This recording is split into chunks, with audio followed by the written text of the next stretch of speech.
Udah kelihatan, Pak. Iya. Oke, sekarang kita eh, masuk ke perancangan rumah pengering cerdas. Dua materinya hari ini ada scale up, bagaimana perancangan dalam bentuk scale up. Tapi saya kira ini dulu karena di akhir kuliahnya ini ada soal ujiannya dan ujiannya dibawa pulang lah ya di rumah kerja. Jadi sebelum kita masuk ke perancangan, barangkali kita kenal dulu rumah pengering. Ya, rumah pengering yang ada saat ini ada yang bentuknya parabol, kemudian yang kedua ada yang busur, ada pelana, kemudian ada yang tipe saung. Di sini sudah kelihatan bagaimana modelnya. Sekaligus juga di dalam perencanaan kita tinggal memilih model ini dan sekaligus juga sudah ada tata ruangnya. Jadi tata ruang di sini yang internal kita sudah bisa bayangkan seperti ini kalau kita pilih yang tengah atau pilih yang parabola atau yang lain. Nah, sebelum kita masuk ke perencanaan, tentu kita belajar dulu dari keempat ini. Jadi rumah pengering yang dimaksud adalah rumah pengering atau bangunan tertutup yang ada rangkanya dan dinding atap transparan. Jadi sama dengan rumah kaca, greenhouse. Tapi isinya adalah bahan yang dikeringkan. Ya, biasanya disebut di sini efek rumah kaca. Ciri-cirinya itu ya pakai penutup transparan, memanfaatkan efek rumah kaca agar suhunya naik, jadi tidak ada energi lain di sini, cuma surya saja. Tapi ada juga orang bikin ditambah energi pembakaran biomasa dimasukkan ke rumah pengering. Ada yang kayak gitu penelitian. Tapi itu cara yang apa ya solusi bodoh-bodohan ya menurut saya. Sama halnya kita buang garam ke laut. Berapa saja kau taruh garam di laut, tidak ada artinya kayak itu juga gitu. Kemudian yang keempat, terkontrol dibanding penjemuran langsung. Memiliki sirkulasi udara, itu baik dengan cara paksa atau alami. Ini sebenarnya bisa jadi judul, perancangan bisa jadi judul eh, tesis ya sebenarnya. Saya tidak tahu dulu Sulhikmah tesisnya rumah pengering, jadi enggak. Karena dia mau dibimbing, tapi saya bilang enggak bisa nih barangkali. Oke, tujuan utamanya adalah untuk mengeringkan bahan atau di sini disebut pengawetan. Ya, kemudian mempertahankan, meningkatkan kualitas, meningkatkan efisiensi proses dan seterusnya ya. Ya ini teori-teorinya kayak gitulah. Sekarang kita masuk ke pertanyaan. Model mana yang Anda pilih untuk dasar perancangan? Ya, parabolaka dan seterusnya. Untuk menjawab ini, tentu ditanya dulu sini perancangan rumah pasif atau aktif. Kalau aktif itu berbasis cerdas. Kalau pasif itulah yang dibangun pemerintah di daerah-daerah, apakah dalam bentuk sumbangan barangkali ya, bantuan ke masyarakat. Yang saya dulu di, di mana itu daerah Sulawesi apa itu? Saya ke sana dia model ini nah pakai, tapi atapnya dia susun kayak gini, ya untuk ventilasi di atas, bukan lubang begini di atas ventilasinya. Jadi tidak ada yang begini. Yang ini banyak sekali dibuat di mana? Di YouTube saya lihat yang ada di Polman ya, Polman, lain ke modelnya. Tapi pada dasarnya sama, semua dalam bentuk pasif. Tidak ada kontrol, terjadi secara alami. Nah, kalau model ini ditanya, yang tujuannya perancangan dalam bentuk pasif atau rumah pengering prinsip kerja alami, maka jawabannya ada pada rumus-rumus yang ini. Jadi kalau kita mau jawab yang mana yang paling baik, kita harus tinjau rumus yang ini. Yaitu pertama rumus laju kehilangan panas pada ventilasi. Nah, di sini ada rumusnya, Q ventilasi sama dengan laju aliran udara dalam bangunan, kemudian berat jenis udara dan CP udara dikali dengan selisih suhu luar dan dalam. Nah, di sini ada penjelasannya di bawah. Yang perlu dikendalikan di sini adalah kalau cerdas ya, yaitu kecepatan udaranya. Nah, kecepatan udaranya itu saya dapat rumusnya kayak ini. Bahwa kecepatan udara di dalam ventilasi itu, ya, dalam rumah ventilasi, rumah yang berventilasi, yaitu fungsi daripada H, tinggi. Ya, tinggi dan eh, ini tinggi vertikal yang efektif antara bukaan dengan keluaran, masukan, bukan dan masukan. Jadi kalau kita lihat ini rumah pengering kayak ini dengan ini. Jadi tingginya ini yang berpengaruh. Makin tinggi ini, maka V ventilasinya atau kecepatan ventilasi itu lebih kuat. Nah, kalau V-nya kuat berarti Q atau kehilangan panasnya lebih tinggi. Jadi kehilangan panasnya lebih tinggi karena V-nya besar. Ini dalam keadaan tidak terkontrol ya, secara alami semua. Di sini juga fungsi dari perbedaan suhu luar dan dalam. Ya, jadi makin besar perbedaannya, makin kuat dia mengalir, makin banyak panas yang hilang. Ini yang terjadi di rumah-rumah pengering yang disumbangkan oleh pemerintah itu. Ya, jadi kayak tidak ada artinya eh, dibuat karena panas yang terkurung di dalam keluar lagi secara gratis keluar. Datangnya gratis, keluarnya gratis.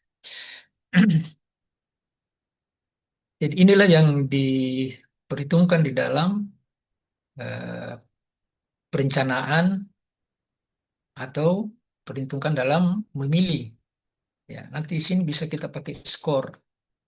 Nah, kedua adalah losis. Losis ini adalah fungsi luas, ya, luas dinding dan atap. Kalau ini koefisien perpindah panas keseluruhan, radiasi, konveksi, konduksi. Ini tiga.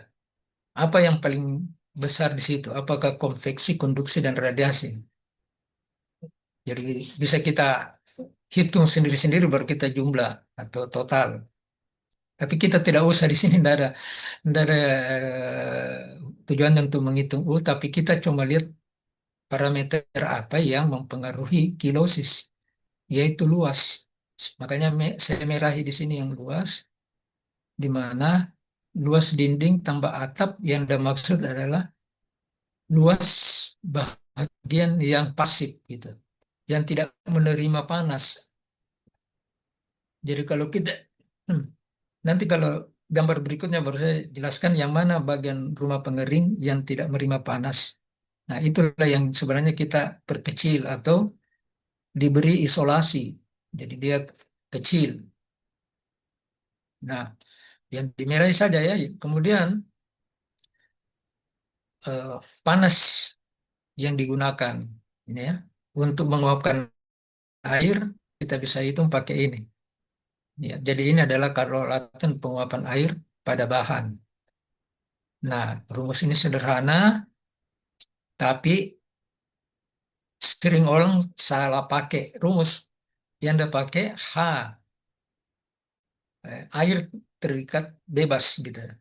Jadi air bebas. Padahal di sini yang dia maksud H ini ya atau kalor laten adalah panas yang dibutuhkan untuk menguapkan air pada biji-bijian. Kalau kita berhitung biji-bijian ya, kalau yang dikeringkan atau dikatakan bahan lah. Nah, ada rumusnya tersendiri ini. Cari ini. Biasanya orang langsung pakai konstantanya saja. Konstanta berapa gitu. Oke. Jadi di sini kita bisa hitung tersendiri, kemudian kita hitung berapa laju energinya. Itu E ada titiknya di sini. Itu laju, ada titiknya. Yaitu evaporasi dibagi lama pengeringan. Nah, kalau kita sudah dapat ini, maka ketiga rumus ini, 1, 2, 3, bisa kita jadikan penilaian atau skor. Ya, di mana kalau skornya tinggi berarti manfaatnya di sini besar dibanding yang hilang dan hilang melalui konduksi, konveksi, dan radiasi, dan hilang melalui ventilasi. Ini ya. Nah, jadi kalau kalau kita nanti diskusi sama orang lain, orang bertanya yang mana yang paling bagus dari ini. Ya, makanya banyak yang orang bisa tentukan ini yang bagus, ini yang tidak dari itu tadi. Kalau terlalu tinggi, maka ini secara alami ya, bukan kontrol, bukan rumah pengering cerdas. Maka ini semakin besar, banyak panas yang hilang, ya. Atau ini besar, walaupun dia pendek, tapi ini besar dan terbuka terus-menerus, panas yang masuk keluar lagi melalui ventilasi. Nah, kalau kita lihat ini lebih pendek, maka laju kehilangan panas melalui ventilasi ini lebih kecil. Jadi kalau secara alami ini bagus dibanding ini. Tetapi ada kurangnya ya, ada juga. Jadi masing-masing ada kekurangannya. Ini kelebihannya ventilasi, kehilangan ventilasinya kecil, kemudian permukaannya juga kecil, makanya ini disebut lebih bagus dari yang lain. Tetapi kapasitasnya juga kecil karena aliran udaranya kecil. Jadi kalau kita keringkan volume besar, ini tidak kuat. Nah, pakai ini. Ya, tapi masalahnya lagi ini, dia makin tinggi makin banyak yang losis. Jadi jawabannya adalah rumah pengering itu harus dikontrol. Yang sekarang tidak ada pengontrolan rumah pengering. Ya, cuma dalam bentuk penelitian-penelitian kecil-kecilan saja orang mengontrol gitu. Ya. Supaya rumus ini tidak perlu lagi kita pikirkan. Karena ventilasi kita bisa atur dari kontrol, kilosis kita bisa atur dari kontrol pasif, yaitu kita pakai isolasi-isolasi pada dinding pasif. Kemudian akibat tata ruang kita bisa manfaatkan panas yang sebesar-besarnya. Jadi ada hubungannya dengan tata ruang. Jadi kita tidak perlu lagi perhatikan ini, jelas key ventilasinya kita sudah bisa kontrol, panas yang masuk bisa dimanfaatkan, tidak langsung keluar, dan lain-lain. Nah, oke. Saya masuk di eh, teori teorinya dulu ya, teori apa sih sebenarnya yang terjadi dari dua contoh ini. Tapi sebelumnya kita lihat dulu apa sih yang masuk di rumah pengering ini. Kalau ini yang tadi perbandingannya bisa kita lihat, tapi ini buyar semua kalau kita pakai pengontrol cerdas ini untuk kondisi pasif saja. Jadi ini tidak perlu kita perhitungkan lagi kalau cerdas karena dia sudah terkontrol. Ya, semuanya bisa dikendalikan oleh pengontrolan. Nah, ini cuma pembelajaran kita di awal bahwa rumah atau alasan mengapa kita harus pasang pengontrol. Ya karena itu tadi banyak sekali losis-losis yang terjadi di rumah pengering kalau tidak dikontrol. Ya kita coba masuk ke ini. Sebenarnya apa sih yang masuk dari surya itu? Jadi kita lihat itu surya bisa menghasilkan macam-macam cahaya, ada yang tidak tampak, ada yang tampak. Kemudian yang tidak tampak ini ada yang golongan rendah, yang energinya sangat kecil. Kemudian yang energinya sangat besar ini kosmos, sinar gamma, sinar X, ultraviolet.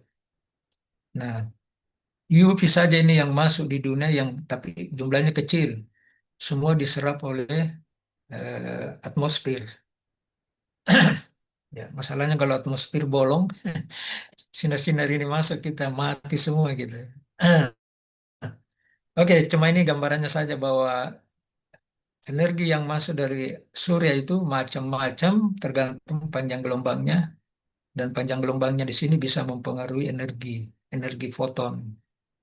Makin pendek energi fotonnya, makin besar, makin pendek gelombang fotonnya, makin besar energinya ini dari rumus ini. Dari sinar kosmos yang paling tinggi, energi fotonnya, kemudian selanjutnya dan lain-lain. Nah, yang tiba di dunia itu yang mana? Ya, yang tiba di dunia itu yang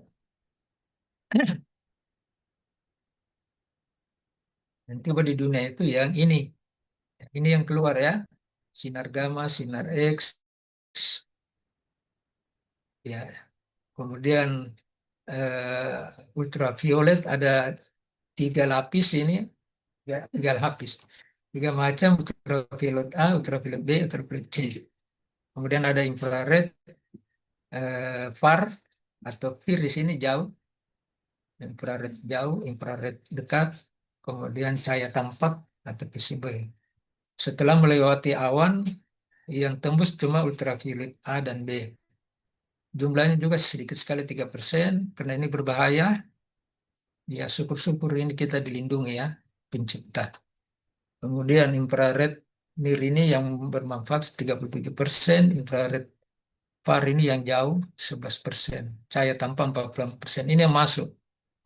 Masuk di rumah pengering atau di rumah kaca, memanasi di dalam, ini dipanasi atau diserap oleh komponen-komponen yang ada dalam bangunan. Kalau bahan yang dikeringkan ya diserap oleh bahan keringkan.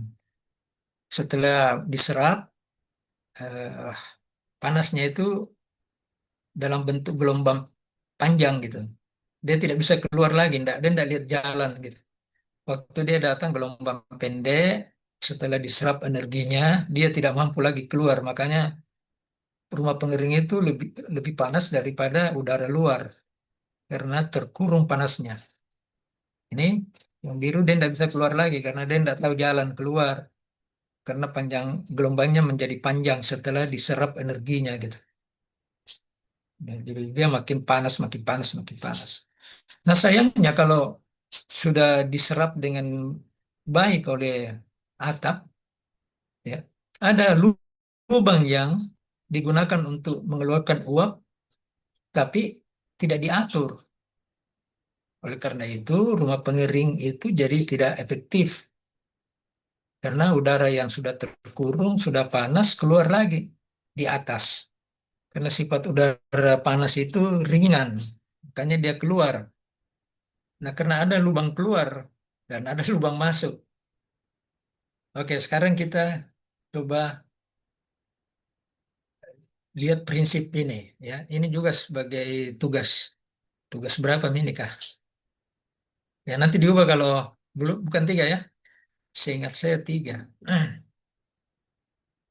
Eh, Kemarin ada tugas 1, sudah lupa-lupa. Pokoknya ini diatur saja tugasnya. Pertanyaannya, jadi 2 ini coba diperhatikan ini. Ini bahan yang dikeringkan sini. Ini blower naik. Jadi fungsinya blower ini sama dengan di atas. Bisa ditaruh di atas, ini yang masuk. Tapi dia taruh di bawah ini. Blower masuk melalui bahan keluar. Kalau ini blowernya dibalik, ya bukan bukan sini intake, ini exhaust. Jadi blower sini atau fan di sini nyerap udara dari sini, udara luar masuk melalui celah dinding ini, kemudian naik di atas dipanaskan, ini kaca. Jadi prinsipnya kayak begitu, kemudian itu mulai ke bawah dikeluar lagi. Nah, sekarang pertanyaannya, jadi jelaskan prinsip kerja kedua rumah pengering ini. Ini dua. Ini kelihatan sama tapi beda. Dan ini gambarnya yang diambil untuk dijelaskan, jangan gambar lain. Kemudian yang kedua, jelaskan kekurangan masing-masing rumah pengering. Saya kira nanti sudah bisa dijelaskan ini ya, jelaskan kekurangan masing-masing. Ini ada kekurangan dan kelebihan, sorry. Saya lupa. Tapi kalau kita tulis nih, Kekurangannya berarti, eh, tapi harus ditulis ya. Tunggu dulu ya, supaya jelas kekurangan dan kelebihan.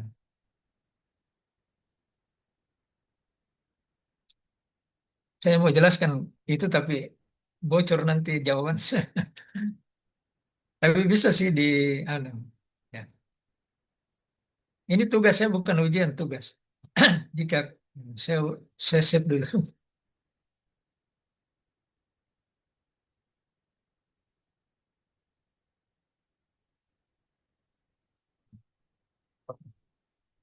Nah, jika kamu merancang rumah pengering, yang mana yang akan kamu terapkan? Jelaskan alasan. Jadi ini kan A atau B? Ya. Atau ada yang mau bertanya tugasnya? Enggak, Ji? Atau bisa digambar ulang lagi. Ini kaca, ini isolasi. Ya, ini kaca, ini dinding isolasi. Nah, ini ada lubang intake, ini lubang exhaust.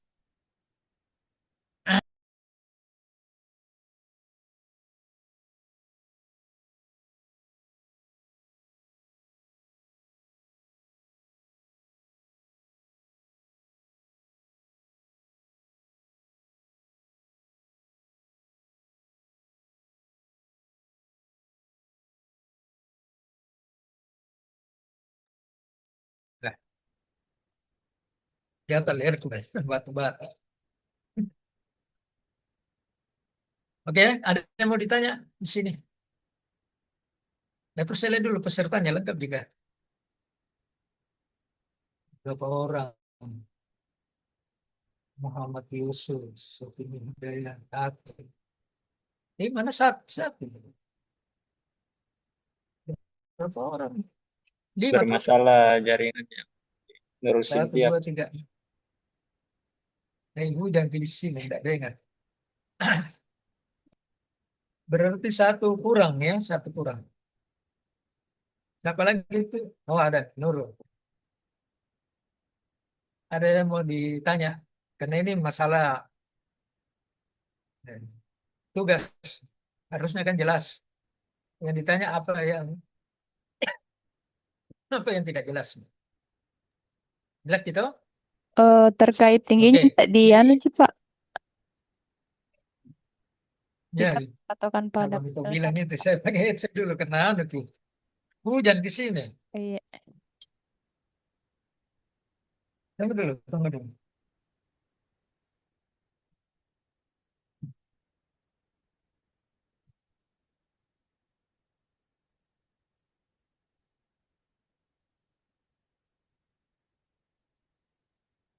Ya, ngomong. Untuk melihat ini Pak kelebihan dan kurangnya kita tidak menentukan dari ketinggiannya aja saja Pak. Tidak mempengaruhi. Prinsipnya, prinsipnya, enggak ada. Anggaplah sama tinggi. Oh iya. Eh, jadi prinsip kerjanya saja dilihat bahwa prinsip kerjanya lebih bagus dari ini misalnya. Walaupun itu kekurangannya cuma satu kata, satu kalimat, ini apa gitu. Kalau ini apa kelebihannya? Saya bisa jelaskan di sini kalau ini memang mata kuliah. Cuma saya mau mahasiswanya yang eh, melihat gambar ini. Saya sudah tunjukkan tadi bagaimana sebenarnya prinsip kerjanya ya, tidak apa-apa ya. Prinsip kerjanya kayak begitu tadi. Tapi kalau saya pakai headset ini barangkali suaraku menjadi kecil ya. Nah, Tidak Pak terdengar jelas. oh ya, karena kalau saya tidak pakai headset ini, komputerku satu speakernya barangkali mati. Jadi Hmm. satu di jalan, jadi tidak bisa. Oke, kita lanjut kalau begitu. Nah, kalau bahan, ini hubungannya dengan bahan, ini bisa kita pakai rumah pengering ya, bisa pakai kaca tempered, ini kaca biasa yang dikasih keras. Bisa pakai polikarbonat, kemudian akrilik, bisa pakai kaca polos, dan ini yang paling murah plastik UV. Ya, di sini ada kekurangan dan kelebihannya. Ini sangat kuat. Tempered ini, ya, kemudian kalau pecah juga enggak apa-apa karena dia berkeping-keping, enggak sama dengan kaca biasa. Kalau pecah awet dan lain semua.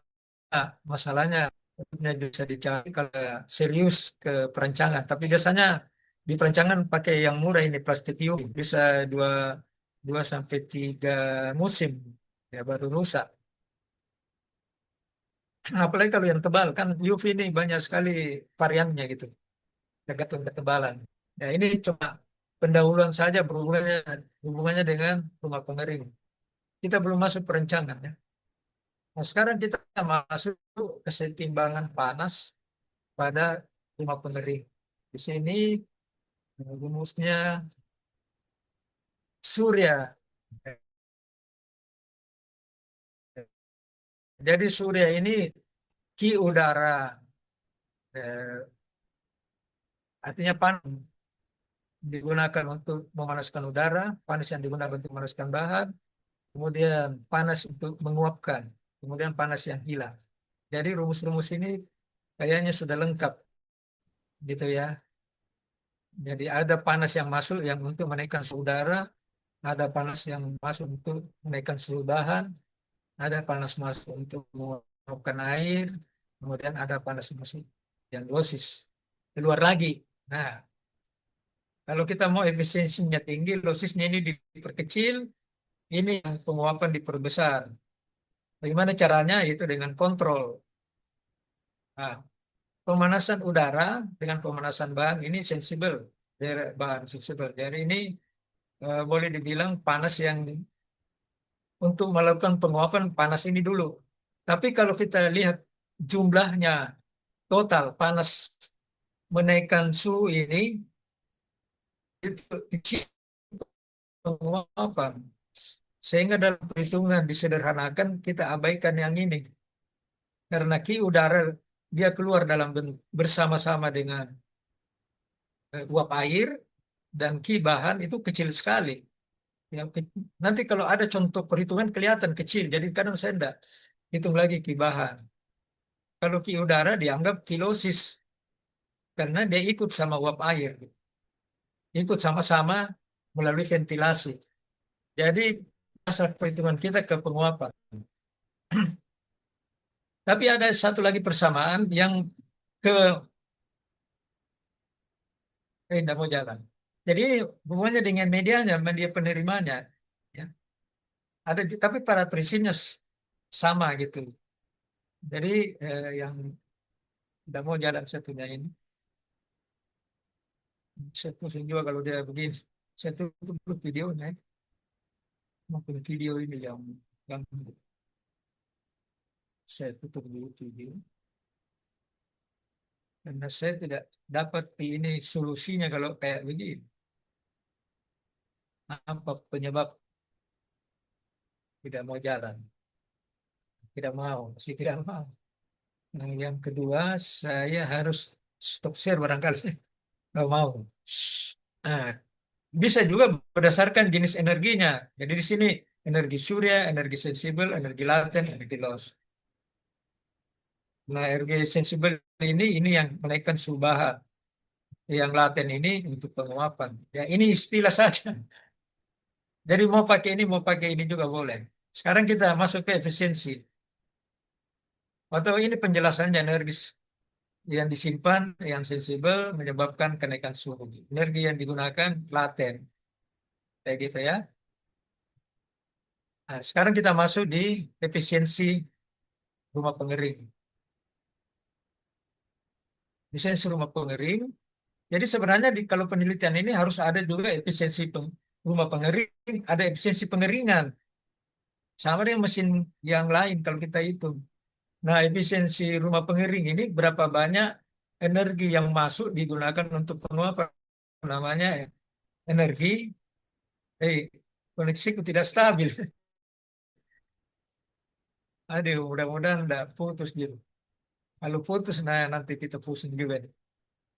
Ki useful, ini useful yang digunakan untuk penguapan. Kemudian ki surya.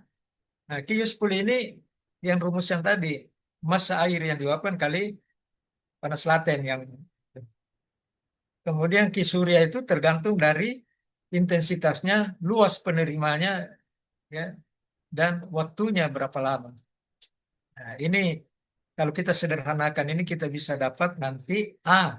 Kita kasih keluar A sini. Gitu ya. Nah, tidak mau jalan lagi, tidak stabil betul.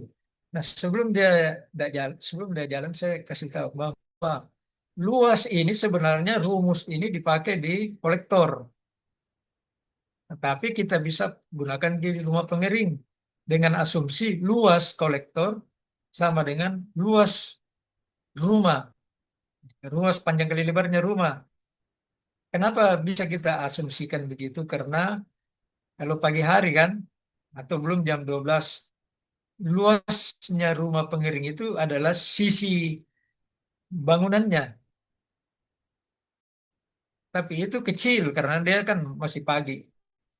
Nah, luas yang sebenarnya pada dia tegak lurus.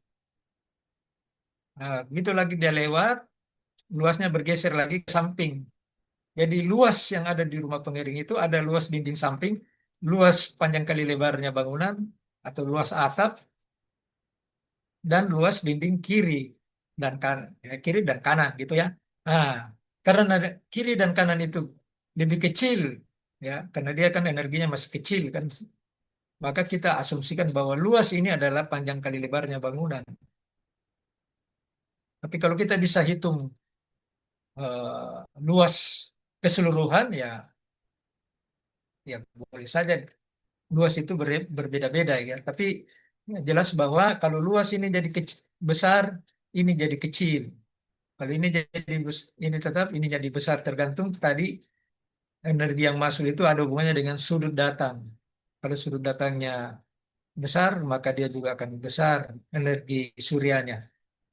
Nah, jadi ini kita asumsikan saja dengan rumus ini sehingga kita bisa hitung nanti luas. Kita coba lagi, mudah-mudahan jalan. Tidak mau bicara. Nah, mana ini? Hah? Sebentar dulu, saya coba stop share dulu, baru saya kembali lagi ya. Stop share. Nah,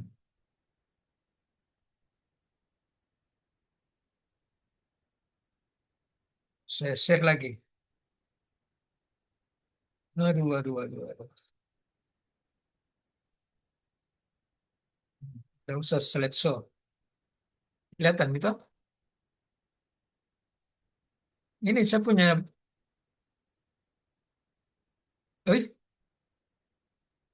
Katanya tidak kelihatan ini. Bisa jadi lihat. Bisa, Pak. Iya, iya. Tidak stabil, mungkin karena hujan. Kemarin begitu nih, kuliah dengan S1 putus. Tidak jadi kuliah. Warnanya merah. Oke, saya masuk ke sini. Jadi ini adalah efisiensi rumah pengering. Kalau efisiensi pengeringan ini useful dibagi Q udara. Jadi massa udara kali CP udara per Joule. Tapi kita tidak singgung-singgung ini karena ini nanti untuk melihat berapa banyak energi yang digunakan oleh bahan dari panas udara untuk penguapan. Kalau makin tinggi ini, maka sistem apa namanya fan sirkulasinya baik.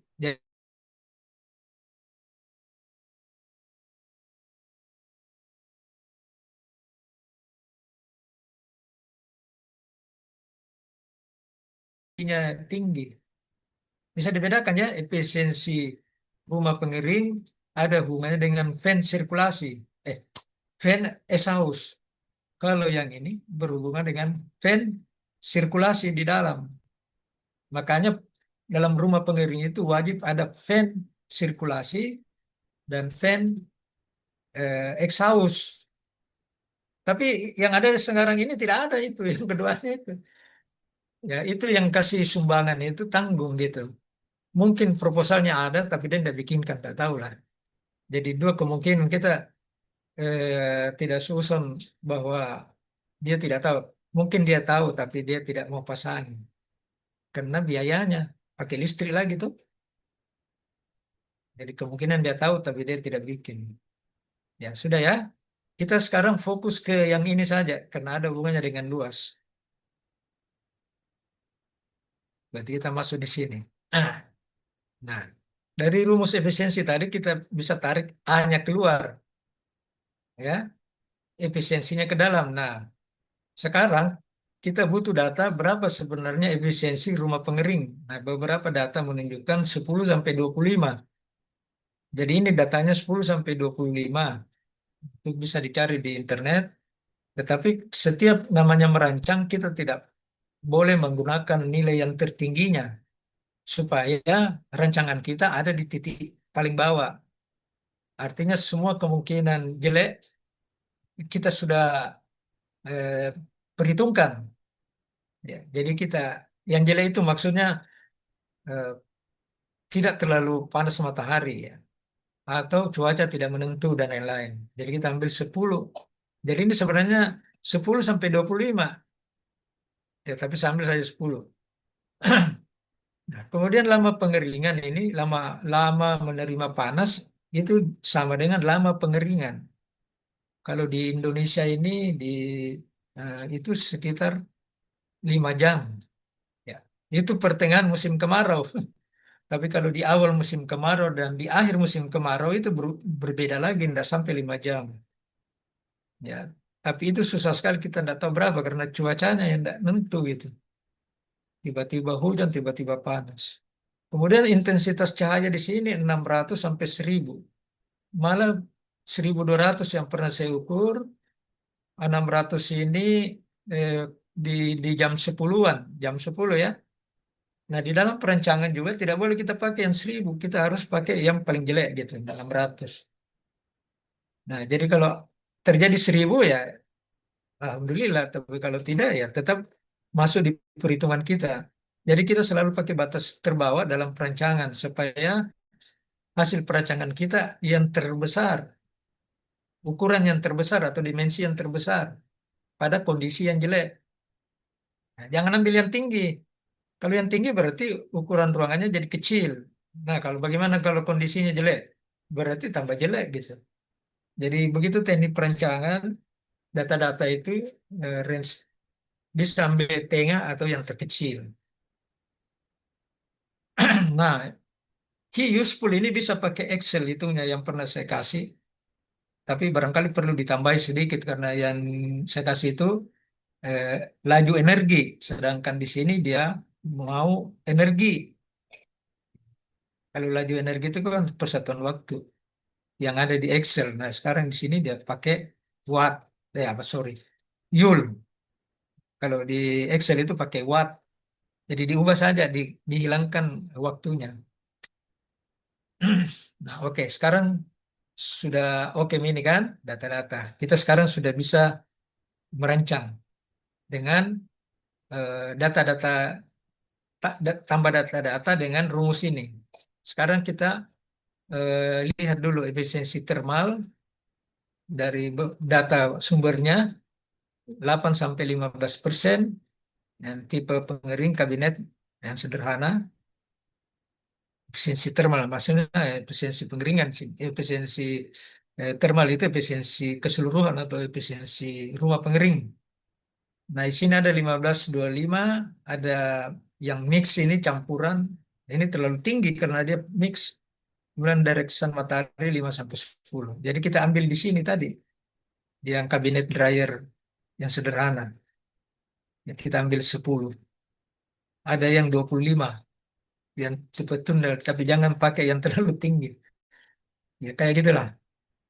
Oke, sekarang satu lagi yang perlu saya sampaikan, yaitu di pengeringan itu ada 3 kadar air. Ada kadar air panen, ini. Kemudian kadar air penyimpanan, ini. Kemudian satu lagi kadar air, nah, tidak stabil, saya punya koneksi. Kemudian satu lagi kadar air pengeringan. Ya, jadi ketiga kadar air ini sangat sering sekali dipakai dan sering sekali tertukar-tukar ya. Kalau kadar air panen jelas, tapi yang sering ketukar itu kadar air penyimpanan dengan kadar pengeringan. Tertukarnya bagaimana? Kalau pengeringan itu, apalagi kalau orang mengeringkan lapisan tipis sampai kadar air konstan. Artinya dia konstan pada kelembaban dan suhu yang digunakan itu mesin. Jadi dia dibawanya ini. Nah, tapi itu kan percuma juga kalau kita keringkan terlalu kering. Nanti kalau disimpan dia naik lagi ke kesetimbangan barunya ke 12.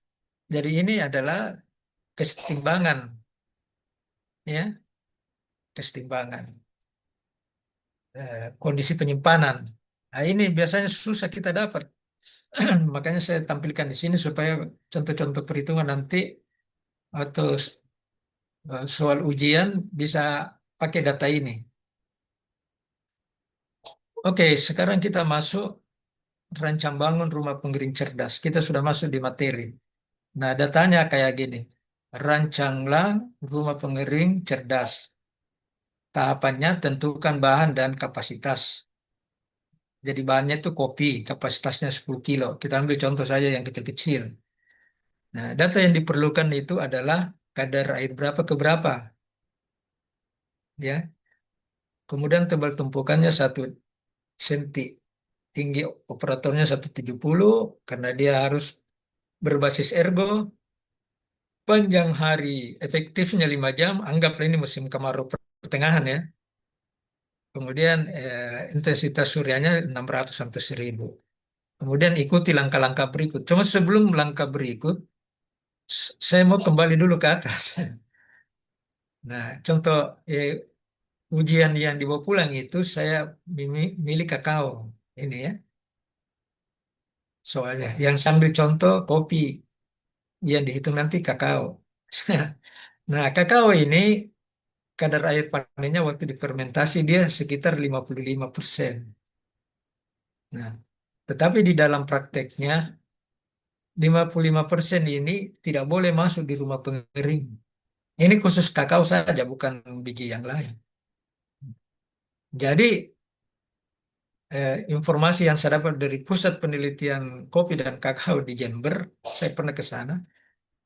Jadi setelah difermentasi itu harus dijemur dulu. Tidak boleh langsung dikeringkan. Nah, dijemur sampai kadar air sekitar 40%, baru masuk di rumah pengering. Itu katanya bagus sekali hasilnya. Saya mikir-mikir apa sih, kenapa bisa gitu bagus.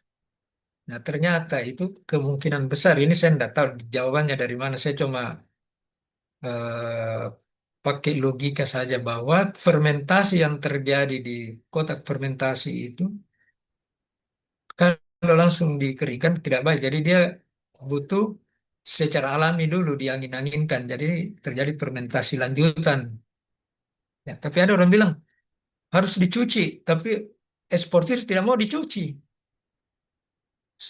Prof. Amran kan, yang ahli kakao itu, sarannya harus dicuci setelah fermentasi. Tapi menurut eksportir, ya, karena saya dulu ketemu sama orang apa ya, orang koperasi, tidak mau. Yang dari Eropa itu tidak mau beli kalau dicuci, dia mau yang tidak dicuci. Nah, saya pikir-pikir, kenapa ya tidak mau? Dia juga saya kasih alasan. Terus saya mikir-mikir gini, terus hasil pikiranku saya tanya Prof. Salengke, Prof. Salengke, iya, oke, betul itu. Jadi kalau dicuci itu bersih kulitnya. Nah, pada saat dia bersih, dia tidak kuat nahan tekanan, dia gampang pecah. Tapi kalau ada sisa-sisa fermentasinya, dikeringkan itu menjadi casing, jadi kulitnya jadi tebal, walaupun kelihatannya jelek gitu, dia hitam-hitam kayak gitu, jelek. Saya pikir awalnya yang diambil itu yang bersih. Ternyata yang dicari itu sebenarnya bukan itu eksportir. Karena kan masih mau dikupas. Nah, katanya lebih kuat dalam pengiriman yang masih ada lendir-lendirnya kemudian dikeringkan. Artinya dia menjadi penguat kulit. Jadi macam-macam tong itu eksportir tidak sesuai dengan yang ada di buku. Ya, oke ya. Jadi di sini nanti tetap di 40 ke 7. Di sini kan 55 ya. Artinya dikeringkan dulu pakai matahari ataunya pengeringan lambat karena pakai matahari langsung, bukan dalam rumah pengering. Nah, kemudian dia turun pelan-pelan sampai 40 baru dia dimasukkan ke mesin pengering atau rumah pengering. Tapi kalau ada yang mau hitung mulai dari sini tidak apa-apa juga. Oke, saya kembali lagi. Nah, bagaimana prosedur kerjanya? Kayak begini, ya. Jadi saya selalu kasih ingat-ingat kalau merancang itu selalu pakai ini. Perancangan fungsional, perancangan struktural, rakitan, dan simpel-simpel semua ini. Ini tahun berapa saya bikin? Ya, 2000, tahun 2001 kalau tidak salah saya bikin. Ini, waktu saya ikut dapat dana dari Bank Asia, terus ikut lomba. Juara saya satu perlombaan antara dosen di Bali. Sampai saya diikuti yang nilai itu orang IPB. Sampai saya diikuti sama dosen-dosen di Bali. Pak Waris, jangan lupa saya, ini nomor HP. Artinya dia mau dilibatkan dalam penelitian. Karena itu Pak Hadi bilang, Pak Waris usahakan ikut lagi ya tingkat nasional. Nanti dananya sampai 200 juta katanya. Tapi saya bilang ya jangan. Karena oke, kita kembali lagi ke sini. Ya, jadi setelah ini kita potong ini rancangan strukturalnya kita bagi. Rancangan strukturalnya itu menentukan kapasitas, mendesain tata ruang, ya, kemudian hitung. Nah, ini semua kita lakukan di contoh ini. Jadi pertama rancangan fungsionalnya. Nah, ini. Tapi saya pecah-pecah ini kontrolnya. Saya pecah-pecah kontrolnya karena ini kan jadi tugas. Jadi nanti mahasiswa itu ambil ini, kemudian dia gabung. Ya, saya tidak mau gabung nanti tinggal dicontek kalau tidak berpikir. Nah, jadi proses kerjanya ini kayak begini. Ini kontrol fasi atau esper bisa dipakai dua masukan. Ya, kalau mau pakai dua masukan T dan RH saja, berarti dia begini nanti PWM keluarnya. Tapi kalau dia mau pakai setting point, berarti error delta error di sini dihadapi. 4 masukan, dua keluaran kan. Ini saya pisah dulu keluaran satu, ini baru keluaran satu ya. Keluaran satunya di slide berikutnya. Saya sengaja lepas ini supaya. Nah, ini rumah pengeringnya, energi masuk, kemudian fan exhaust-nya ini yang dikontrol. Berapa cepat kipas atau berhenti kah? Atau cepat sekali kah? Tergantung dari berapa kelembaban di dalam. Jadi dia berdasarkan kelembaban. Tapi sengaja saya pakai T dan RH karena T nanti dipakai untuk sirkulasi, RH dipakai untuk exhaust. Ya, jadi saya pakai karena ini juga bisa SAT kan, bisa DAT. Jadi seperti ini bentuk sistemnya karena begitulah permintaannya di sini. Rancanglah, rancang fungsionalnya bagaimana rumah pengering. Nah ini rancang fungsional, ini rumah pengeringnya, ini pengendalinya. Ya, pakai esper atau pakai fasi boleh. Ya, sudah ya, kalau mau gini. Ini mau pakai SP atau tidak, bisa pakai ini. Nah, di mana SP-nya, Pak? Kalau ini, SP-nya ini ada di member. Jadi di membernya kita bikin batasan. Misalnya saya mau di suhu 60 suhunya, berarti membernya cuma 60 di member fasinya. Nah, tapi kalau saya mau pakai ini ya tidak ada masalah. Mau membernya lebih dari 60 juga boleh. Lebih lebih gampang gitu ya dibikin, cuma yang susah nanti bikin kaidahnya karena ini 4 masukan. Error 1, error 2, delta error 1, delta error 2. Tapi dulu ini tuh penelitian saya dulu di S3. Gampang solusinya, tapi waktu saya belum dapat susah sekali, setelah tahu ya gampang. Tapi ini lebih gampang ini. Saya pernah kasih contoh di kelas kan. Nah, yang kedua, jadi ini kecepatannya 0 sampai maksimumnya kita tidak tahu berapa maksimum tergantung dengan pennya ini. Kenapa ini tidak stabil? Saya punya koneksi. Nah, tapi bagus jadi dengar gitu. Halo? Jangan Iya, sampai saya, Pak. ya oke, jangan sampai saya ngomong tidak jelas. Enggak, selalu muncul notifikasi sistem Anda tidak stabil, tidak stabil. Oke, yang kedua. Nah, ini kontrol fan sirkulasinya. Kalau dibikin ini proposal sudah selesai ini. Karena ada sistem rancangannya ini, ya. Jadi di sini kita bisa pakai SSRDD karena sirkulasinya supaya bisa kecepatannya diatur pakai DC sama dengan exhaust juga. Karena kita mau atur PWM, kalau AC tidak bisa diatur. Kalau rumah-rumah pengering kecil, dia harus 3 fase. Baru bisa kita atur begini. Kalau 1 fase, tidak bisa. Karena kontrol motor fan 1 fase itu tidak bisa dilakukan. Ya, pakai DC lah. Nah, jadi tugasnya mahasiswa menggabungkan ini dengan ini. Ya, saya sengaja lepas ini. Nah, kontrolnya ini membandingkan suhu bawah dan suhu atas. Nah, kalau terjadi perbedaan kita sebut error. Maka kaidahnya ini jika error maka jalan. Nah, ini juga bisa PWM. Ini kalau PWM berarti kecepatan sirkulasinya itu bisa berubah-ubah, continue. Jadi bisa continue di sini. Jadi fan aktif secara continue, bisa juga fan aktif on off. Ya, tapi kalau kita mau betul-betul cerdas semuanya, ya kita pakai inilah, bisa berputar lambat, cepat, tergantung berapa besar selisih suhu atas dengan suhu bawah. Nah, gini ya bentuknya. Diperhatikan baik-baik nanti bertanya kalau. Nah, satu lagi karena ini masih namanya kontrol internal. Dia beradaptasi dengan kondisi internal dalam rumah pengering. Nah, sekarang satu lagi kontrolnya adalah dia bisa bisa menyesuaikan diri dengan lingkungan. Kontrolnya ini. Nih. Jadi apa yang dia atur sensornya dulu. Sensornya itu RH dan intensitas. RH bisa mewakili kondisi cuaca. Lembab berarti hujan. Agak lembab berarti gerimis-gerimis. Kemudian lembab bisa berarti malam. Lembab, jadi banyak kondisi yang bisa diwakili dengan RH ini. Intensitas cahaya surya, dia bisa bedakan malam, pagi, siang, siang bolong.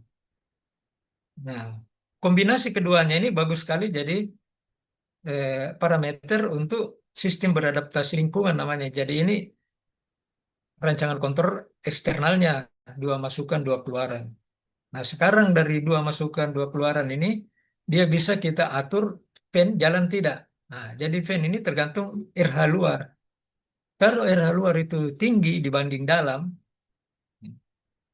artinya jangan di es apa exhaustnya jangan jalan toh. Kalau jalan berarti udara lembab yang masuk bukan udara kering yang masuk. Karena tidak ada lagi energi dari surya datang. Kalau gerimis atau hujan berarti ditutuplah fan. Tapi karena hujan itu belum tentu tidak ada energi, mungkin dia agak-agak mendung saja, berarti ada energi dari surya. Maka tetaplah sirkulasi di dalam bekerja. Ya. Kalau tiba-tiba bekerja kelembaban di dalam lebih tinggi dari di luar, fan jalan lagi, walaupun hujan gitu. Nah, kedua, malam, pagi, siang. Jadi kalau malam, sistem ini tidur gitu. Dikasih tidur sama ini. Ini. Kontrol esper ini matikan, jadi dia punya aktuator catu dayanya diputus. Jadi mikonnya di sini mati semua ini. Kalau mati semua mikonnya, fan-nya juga mati. Fan exhaust juga mati, fan sirkulasi juga mati. Tapi penjaganya, satpamnya masih hidup. Jadi 2 mikon dipakai, 1 mikon untuk satpam, 1 mikon untuk produksi, gitu. Paham ya? Nah, kalau kondisinya pagi, dia bangun sendiri. Nah, nanti kita bangunkan dia jam berapa. Kita lihat cahaya surya. Kalau cahaya surya itu kita program dia, misalnya pagi itu berapa sih eh, cahayanya. Nah, kita bisa pakai LDR. Kita ambil dulu datanya. Kalau pagi itu berapa sih intensitas cahaya? Oh, sekian watt. Sekian apa watt per meter. Itu kan datanya. Ya sudah kita bikin program. Jadi nanti sistem ini bangun sendiri kalau pagi jalan. Kalau malam mati sendiri. Jadi dia cerdas, tidak perlu lagi dijaga-jaga. Karena pengeringan bahan pertanian ini lama, 6 hari, 7 hari. Masa kita mau di situ terus nunggui? Ya, makanya kontrol cerdas ini dibutuhkan dengan cara ini. Nah, sekiranya kita mau monitor juga lewat IoT, maka kita tambahi lagi sistemnya kayak begini. Ini ya. Jadi kita tinggal pasang ESP8266 dan Arduino apa di sini terserah. Mau Nano, mau Uno, mau apa terserah. Kita pakai begini.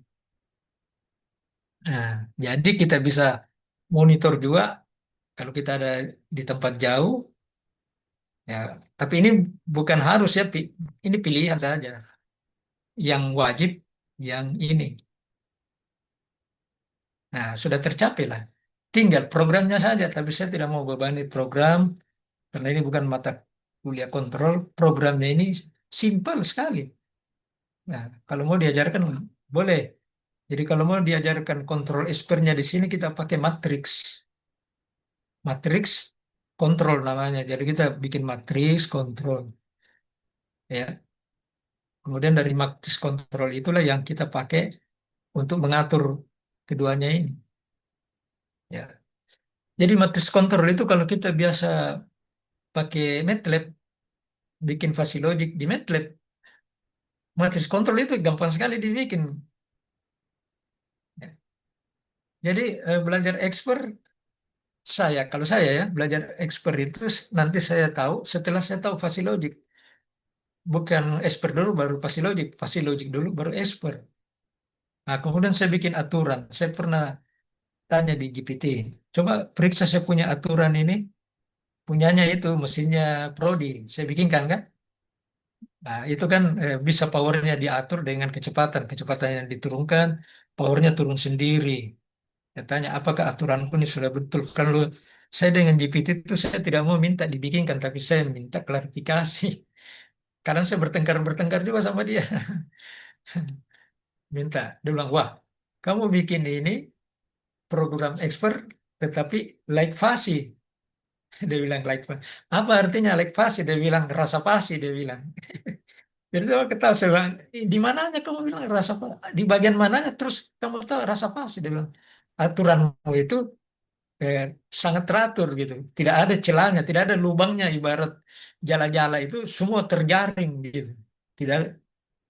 Jadi saya ketahui sendiri, saya bilang, kenapa bisa deh? Nah, yang saya ingat kembali, saya bisa lakukan itu karena saya terbiasa bikin kaidah-kaidah fasi. Sehingga pada saat bikin kaidah kontrol expert, terbawa itu kaidah cara mau menyusunnya. Nah, makanya dia bilang GPT, nah, ada saya punya hasil diskusi itu, dia bilang, kamu bikin like fasi, dia bilang. Jadi lucu juga gitu ya. Jadi kalau ada yang mau dibikinkan kayak kontrol-kontrol expert like fasi, kasih tahu saya gitu. Saya bikinkan, saya enggak bikin baris per baris, cuma saya bikinkan konsepnya saja kayak begini caranya gitu. Nanti kau sendiri yang bikin aturannya. Ya sudah banyak bisa terapkan kayak begitu. Punyanya juga siapa itu? Punyanya Anugrah ya, mesin fermentasi kutinya. Ya. Di pencampur pencampur nutrisi, eh pencampur apa? Pengaduk.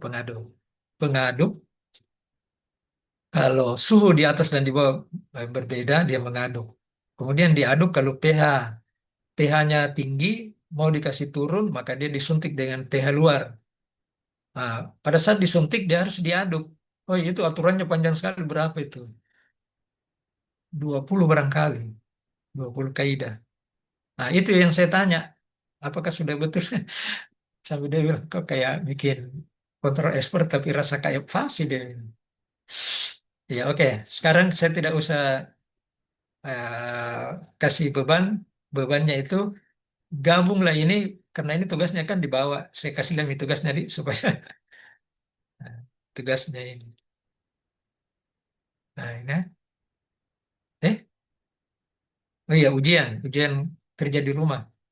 Rancanglah rumah pengiring cerdas, ya, bahan dan kapasitas ini kakao setelah fermentasi, ya, 10 kilo, 20 kilo, 30 kilo, 40 kilo. Tapi bukan satu orang kerja semua ini. Nah, kan kau berapa kali ini? 5 tuh. Nah, 1, 2, 3, 4, 5. Nah, sekarang diatur saja siapa yang mau 10, 20. Jadi saya lihat saja di susunan di ini, susunan di Zoom. Yang pertama ini yang saya lihat Mira, ya. Kemudian berarti 10. Kemudian yang saya lihat lagi berikutnya Nurul, berarti 20.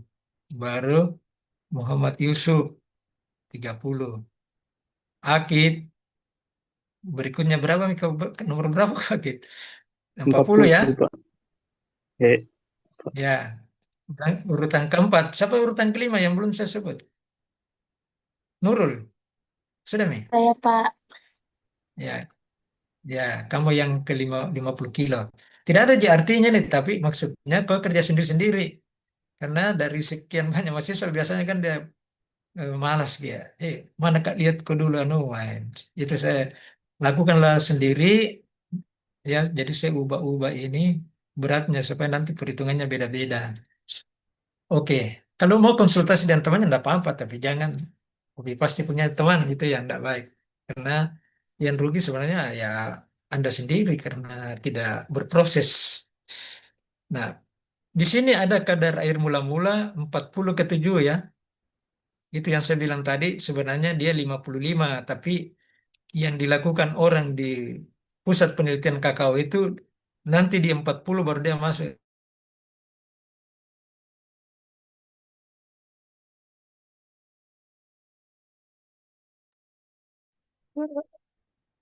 Keluar di?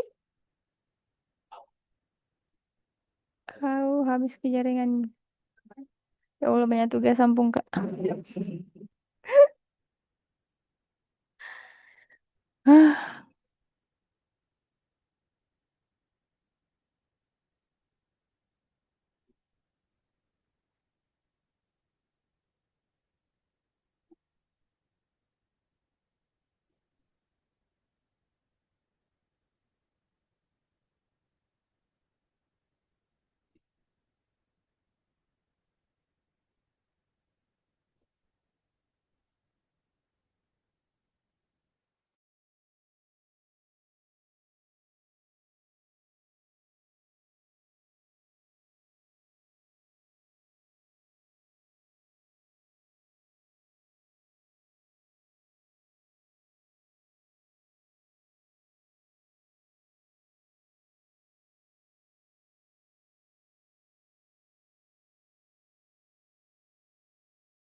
Sudah juga chat Pak Waris tapi ndak narik kiwe. Jaringan tapi iya HP-nya bahan dia aktif sih. Sumpro ini Kak. Hmm.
Nah, sudah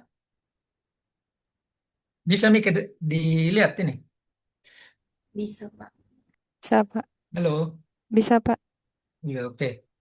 Jadi saya lanjut lagi ya, tugasnya ini eh, di sini ada biji kakao nanti dipakai.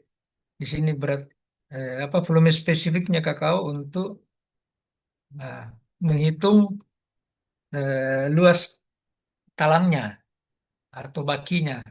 Saya kembali lagi ke atas. Kita kembali lagi ke sudah mulai nih anu nih. Sudah sedikit tinggal sedikit. Nah, sekarang perancangan struktural yang kaitannya dengan desain tata ruang. Nah, desain tata ruang ini dikaitkan dengan ergonomika yang hubungannya dengan ukuran manusia atau operator antropometrik. Nah, di sini supaya saya tidak banyak buang waktu mengajarkan ini, silakan mahasiswa cari apa sih tujuan dan kegunaan mendesain tata ruang internal dan eksternal. Di sini ada tata ruang internal dan eksternal. Apa sih tujuan dan kegunaannya? Jadi cari dari mana saja sebagai tugas 4. Nah, di sini kita lihat bahwa ada yang penting yaitu tinggi ruang, nah, atau TR, kemudian tinggi meja pengering atau TM. Nah, ini kita harus hitung tinggi ruangnya berapa, tinggi mejanya berapa. Kemudian di sini nanti kita dapat kumpulkan data dari hitungan-hitungan itu untuk menghitung panjang kali lebar, tinggi meja, dan ukuran exhaust dan fan sirkulasi.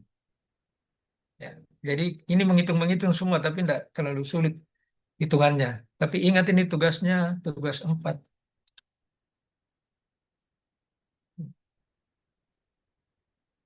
Nah, oke ya.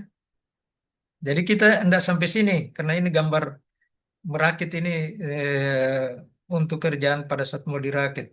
Kalau memilih bahan, ya ini bisa pilih plastik UV, kemudian balok kayu, besi siku, atau apa bisa. Jadi bisa holo juga dan lain-lain. Jadi kita semua sampai di menghitung saja. Nah, sekarang kita tata ruang. Nah, tata ruang. Nah, tata ruang internal dulu. Nah, tata ruang internal di sini, bagaimana letaknya bangku. Nah, ini sebagai dudukan talam atau dudukan baki. Nah, kalau kita lihat dari depan ini begini ya, ada kipas sirkulasi, ada sifat exhaust. Kalau kita lihat dari samping, di sini di tengah-tengah dia fan sirkulasi. Kalau ini di ujung ujung-ujung di sini input lubang masuk, di sini lubang keluar. Ya.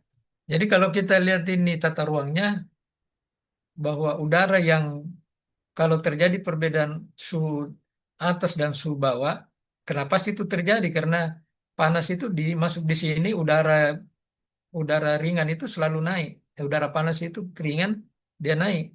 Sehingga terjadi perbedaan suhu atas dan bawah. Nah, ini wajib turunkan lagi udaranya ke bawah, turun ke sini, masuk ke sini, naik ke atas lagi. Berputar gini terus. Nah, kalau di dalam ruang ini kelembabannya naik, berarti menghambat tidak panas. Nah, barulah kipasnya jalan. Jadi kipasnya sini atau exhaustnya jalan. Seperti itu. Jadi tata ruang ini kita mengambil gambar model yang ada di awal sekali tadi. Ya, jadi lebar jalannya ini, lebar bangkunya ini, lebar bangkunya ini, panjang bangkunya ini, tinggi bangunannya, tinggi ruangnya ini. Ini tinggi plafon. Nah, tinggi plafon ini kita tidak hitung karena dibatasi oleh tinggi baling-baling ini. Jadi tinggi baling-baling dengan tinggi ruang ini tinggi orang pada saat diangkat tangan. Diangkat tangannya, diangkat, dia tidak boleh menyentuh ini ya. Jadi dia bisa ergo. Kemudian lebar jalan ini adalah lebar bahu orang, ini menurut aturan ergo. Lebar bahu orang ditambah 20-20 cm. 20 ke kanan, 20 ke kiri supaya dia ergo. Ini tidak stabil lagi. Ya mudah-mudahan udah putus. Sudah mau selesai. Ya ini tata ruang internalnya ya. Nah, kalau sudah kita capai ini, oh ya sudah begini.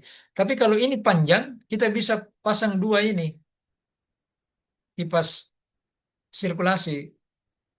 Ya pasang dua di sini lagi satu, sini lagi satu. Tapi kalau dia pendek jadi begini, dia ya satu saja. Jadi tergantung kebutuhan, karena ini tidak ada hitungannya. Yang dihitung ini adalah exhaust, itu yang dihitung. Karena dia berhubungan dengan lagi pengeringan. Kalau ini dia cuma sirkulasi. Tapi jangan juga terlalu banyak, ya rugi dong listriknya. Oke, sekarang tata ruang lingkungan atau eksternal. Jadi bangunan itu bagaimana dia memanfaatkan energi harus ditata, yaitu dia potong lintasan matahari gini. Nah, sehingga kita bisa tahu di mana bagian tidak aktifnya ini bangunan atau bagian pasif. Bagian pasif ada di pintu. Makanya pintu jangan ditaruh di bagian aktif sini karena dia mengganggu. Dia taruh di pasif sini. Boleh juga daerah pasifnya ini dikasih isolasi. Tapi itu kan biasa mahal. Tapi ya demi memanfaatkan energi lah. Jadi daerah aktifnya itu di sini atap, kemudian dinding sebelah kiri. Ini kanan, atas. Inilah luas yang dihitung dalam rumus. Ya. Luas ini dengan luas ini harus diisolasi. Supaya rumus yang kilosis yang tadi, kilos, faktor luasnya di situ. Makin luas, makin banyak los. Jadi diperkecil itu. Nah, beda kalau kita bikin rancang rumah, rumah tinggal. Nah, lintasan mataharinya harus sejajar dengan panjang rumah. Tapi kalau kita bikin rumah pengering, ya terbalik. Karena kita butuh energi banyak sebanyak-banyaknya masuk di rumah, sedangkan ini kita butuh energi, kita butuh cahayanya saja yang tidak membawa panas. Jadi kita namanya dapat cahaya pantul. Cahaya apa itu namanya itu? Bukan cahaya langsung. Apa yang istilahnya itu? Jadi di langit ini kan ada awan. Awan menerima cahaya. Cahaya itulah yang dari awan kita butuhkan. Tapi ini langsung. Jadi saya ambil perbandingan di sini untuk rumah tinggal kayak begini. Kalau ini seperti ini. Nah, kalau kandang lain lagi. Kandang mirip-mirip ini. Ya, tetapi ada bagian-bagian tertentu yang tidak boleh kena cahaya juga karena kandang juga dia butuh istirahat dan butuh juga cahaya untuk ya lantainya dikeringkan dan lain-lain supaya tidak supaya dia kering gitu. Oke, kita masuk lagi di perhitungan. Kalau sudah tata ruang berarti tinggal dihitung dong. Oh iya. Nah, kita hitung. Rumus yang ini kita pakai. Nah, sekarang bagaimana kita hitung air yang menguap pakai rumus ini yang ada di mata kuliahnya siapa itu? Prof. Musalim atau apa? Seingat saya Prof. Musalim. Atau pakai Excel. Excel ini tentukan saja kadar air berapa. Rumus ini kan sama ini.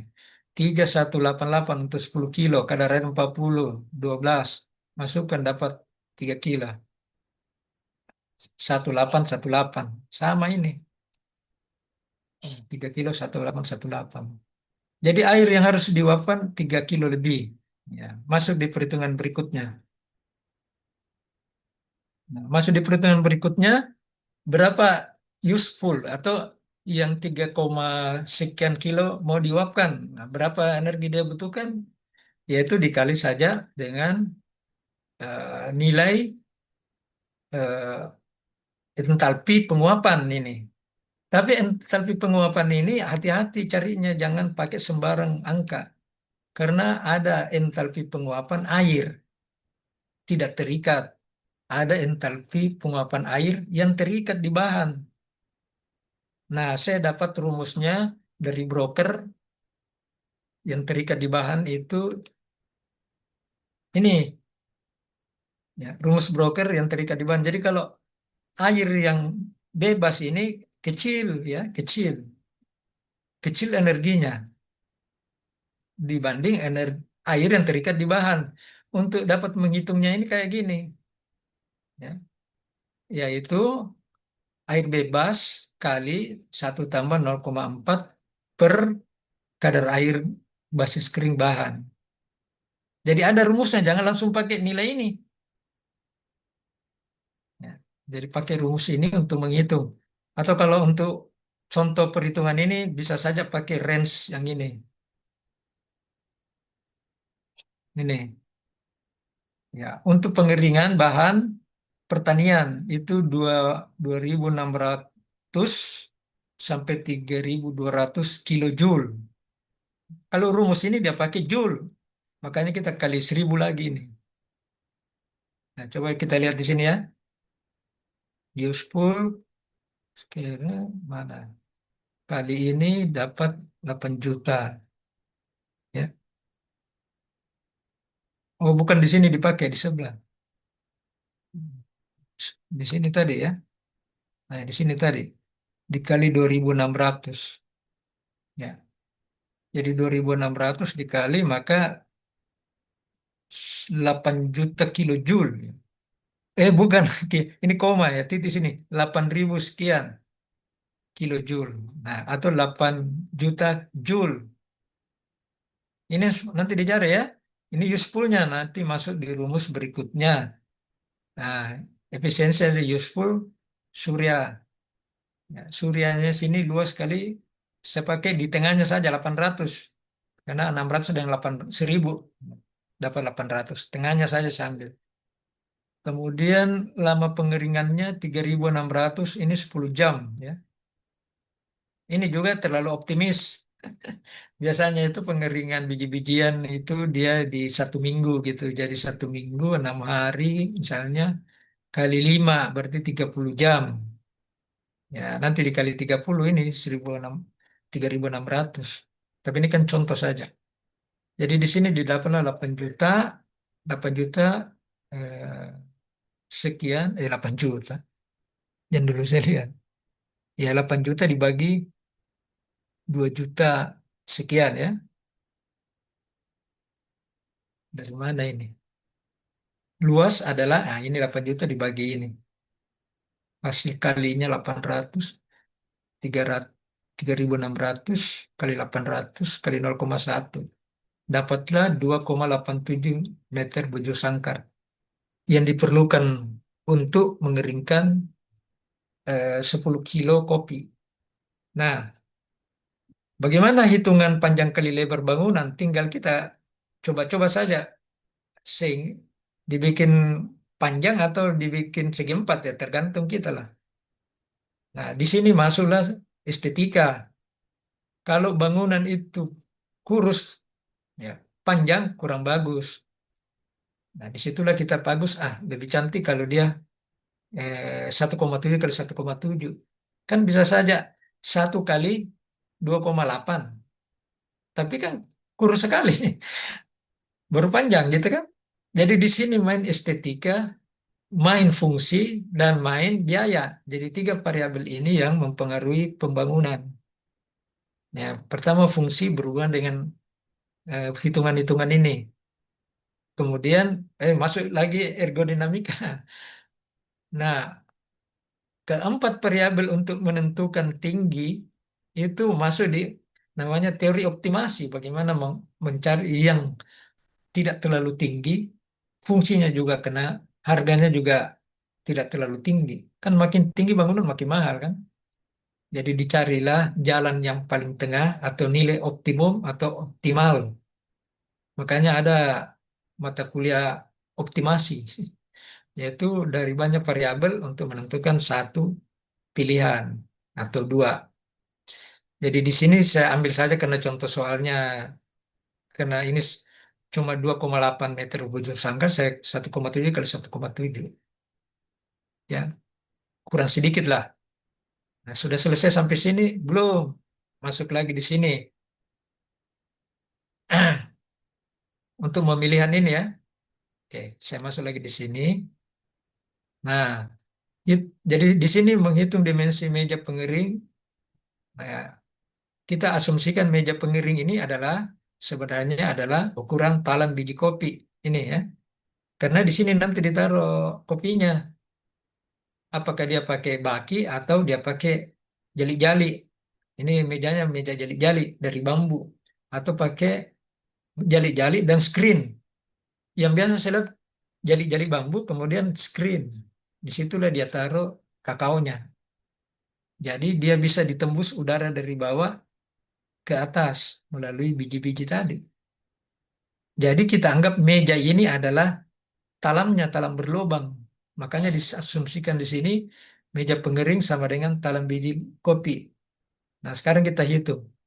Hitung volume talam. Volume talam itu untuk 10 kilo kita perhitungkan volume spesifik udara, kopi, yaitu datanya ini 0, sampai ini ya. Ada datanya itu di sini. Ini saya dapat di mana, saya lupa. Ini, saya ambil ini untuk biji kopi. Ini yang dibawa. Ini. Nanti kalau mahasiswa itu yang pakai ini, kakao. Ya, pakai itu. Saya kembali lagi ke sini. Jadi saya pakai ini, ambil yang mana diambil, ambil di tengahnya, yaitu 0,015 meter kubik dibagi, ini meter kubik per kilogram toh. Nah, dikali 10 kilo dia dapat 0,15 meter kubik. Nah, sekarang jika tebal tumpukannya 1 senti, ya berarti rumusnya volume sama dengan luas talam ini. Luas talam dikali tebal. Nah, tebalnya 1 senti. Volumenya 0,015, berarti luasnya didapat. Nah, luasnya ini karena kita bagi duai, maka kita taruh di sebelah 0,75, di sini 0,75. Kita bagi dua karena kita pakai rancangannya tadi 2. Sebenarnya 1,5 meter bujur sangkar, tapi kita bagi 2 dari 0,75. Nah, sekarang dari data ini kita sudah bisa tahu bahwa ukuran 0,75 ini nanti kita ke luas. Nah, sekarang luas jalan, lebar jalan. Lebar jalan itu 80 cm itu berdasarkan data yang ini ya. Nah, bahwa jalan itu lebar bahu ini yang ergo ya, 2 kali 20. 20 samping 20 kiri supaya dia bisa membalik di ini. Kalau kita jalan balik di sini, ambil di sini, balik di sini bahannya dan lain-lain. Jadi dia 80 cm. Jadi saya tadinya begini. Tadinya saya pakai asumsi buku saja 80 karena ini banyak ditulis di perancangan kelas atau apa. Ternyata itu berasal dari data antropometrik, yaitu lebar bahu ditambah 20 atau 2 kali 20, berarti 80. Nah, kalau ini 80, sedangkan lebarnya ini 170, berarti kita tinggal dapat, berarti lebar meja itu 0,45. Ya, itu lebar keseluruhan dikurang jalan dibagi 2. Nah, dapat. Nah, kalau dapat mini berarti tinggi meja hubungannya dengan antropometrik lagi. Jadi asumsi talam sama dengan meja, luasnya ya maksudnya. Di mana meja sama dengan panjang meja kali lebar meja, itu luas meja. Nah, jadi panjang meja sama dengan luas talam per sap ini satu gini, dibagi dengan lebar meja. Nah, kita masukkan lebar meja, kita dapatlah 166 meter. Sama dengan ukuran, sama dengan ukuran bangunan 170. Kita dapat 166, berarti masuk. Jadi tidak perlu 2 susun. 1 susun saja begini.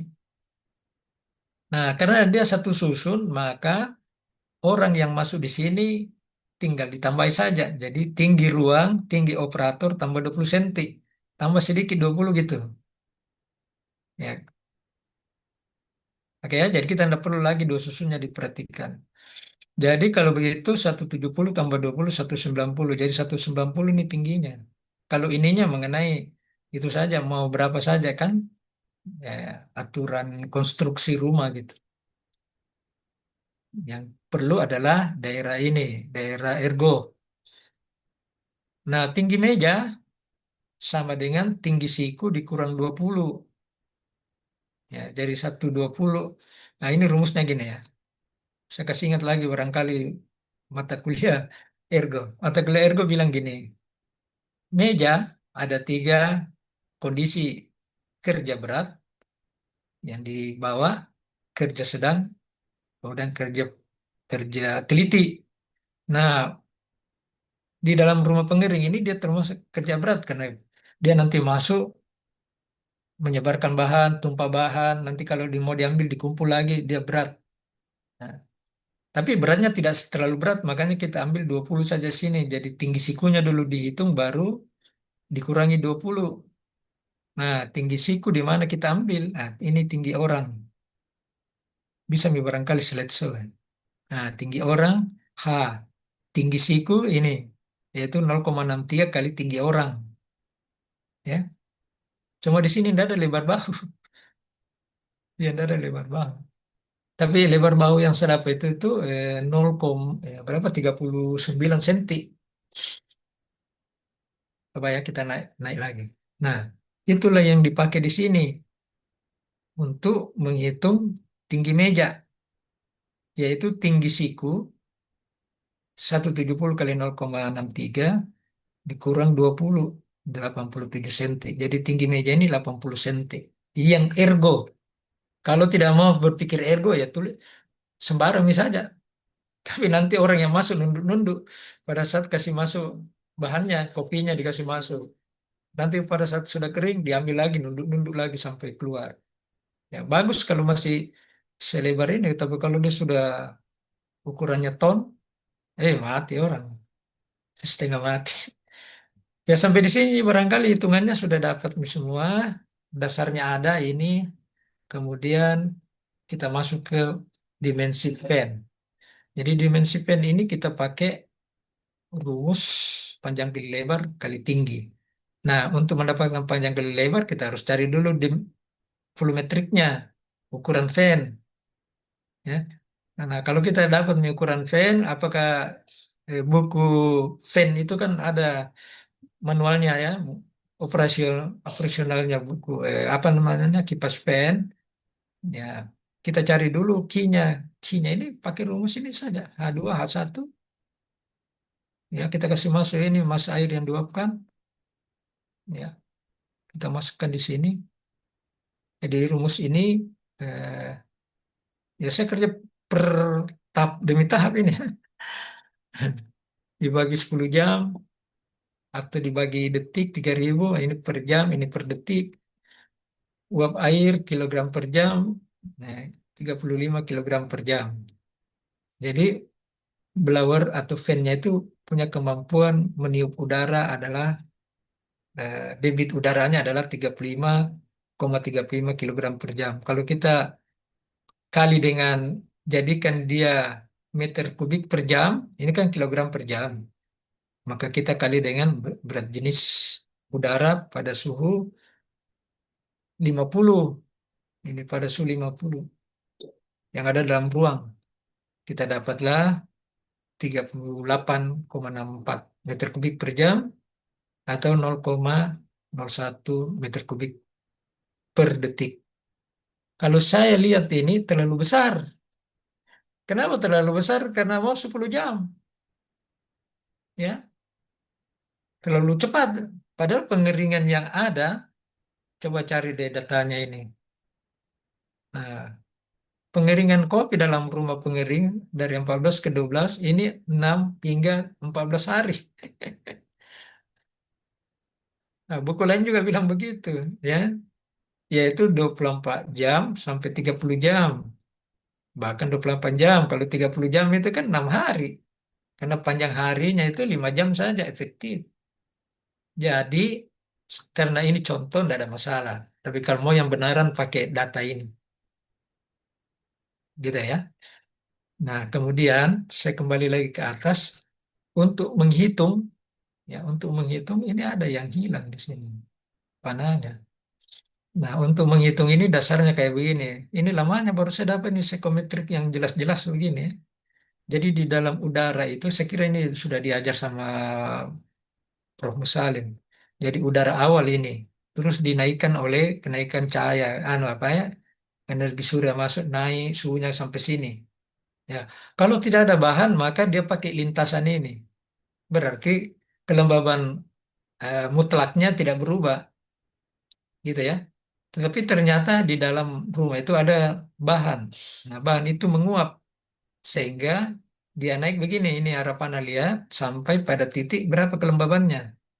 Nah, karena ini tidak ada datanya, harus cari penelitian. Tapi saya perkirakan dia di antara 40 dengan 33 kalau dia dipanas. Ya, di sini ya. Kalau dia dipanasi tidak ada bahan, dia di RH di sini, dia dekat 20 berapa ini? 20%. Ya betul, 20. Biasanya di mesin itu rendah sekali, tapi karena ada bahan dia naik sini. Nah, inilah yang dikurangi. Cuma ini satuannya gram per kilogram. Jadi kalau dia kilogram per kilogram ini dibagi 1000, jadi 0,025, ini 0,016. Gitu ya. Kalau kita mau hitung energinya, ya lihat entalpinya sini. Ini ditarik garis ini. Ini garis ini pas. Kita ikuti ini. Berarti ini 30 lebih. Kalau di sini 20 kurang dari 25. Kira-kira 23 lah. Nah, tapi kita di sini simbol dengan H kecil, di sini H besar. Nah, ini yang untuk menghitung energi yang dibutuhkan. Nah, jadi kita kembali lagi di sini. Jadi saya ambil datanya ini berdasarkan psikometrik tadi. Ini masuk di sini. Ya, 0,025 kurang pakai rumus ini. Ini dapatlah 35. Sampai sini selesai. Nah, sekarang masuk di PR, ujian. Jadi ujian rumahnya ini barangkali terlalu lama ya, 5 hari. Karena ini ada gambar ya, ada gambar kontrol digabung. Jadi jangan dipecah begini gambar kontrol. Tidak apa-apa, ikuti saja ini, tidak apa-apa. Jadi belajar itu bisa dengan cara melihat yang sudah ada.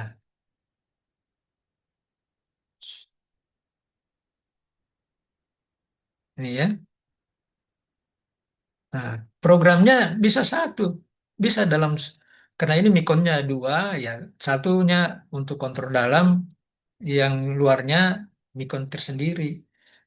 Sebenarnya mikon itu masih bisa menampung program yang terakhir ini masih bisa, karena ini pendek programnya.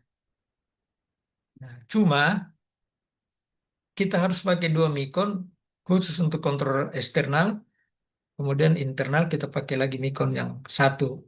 Karena kenapa harus dua mikon? Karena mikon ini mau matikan mikon ini dengan cara dimatikan powernya.